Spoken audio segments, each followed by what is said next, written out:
এখনকার সময়ের বাচ্চাদের মধ্যে কনস্টিপেশন প্রবলেমটা অনেক বেশি। এই জিনিসটা লক্ষ্য করা যাচ্ছে। তার কারণ হচ্ছে এখনকার সময়ের বাচ্চারা ভেজিটেবল এবং বা ফাইবার জাতীয় খাবারগুলো খুব কম খায়।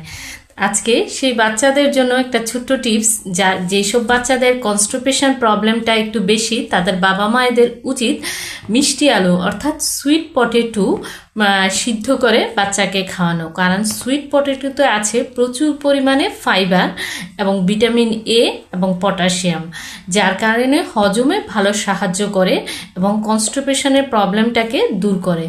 তবে মিষ্টি আলু দুপুরের দিকে কিংবা বিকালের দিকে খাওয়া উচিত, রাতের দিকে মিষ্টি আলুটা অ্যাভয়েড করা উচিত।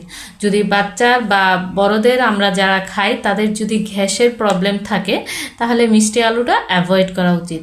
কিন্তু ওভারঅল বাচ্চাদের হেলথের কথা চিন্তা করলে মিষ্টি আলুতে হচ্ছে কার্বোহাইড্রেট থাকে, কিন্তু বাচ্চাদের জন্য সেটা খুব বেশি একটা ক্ষতিকর না।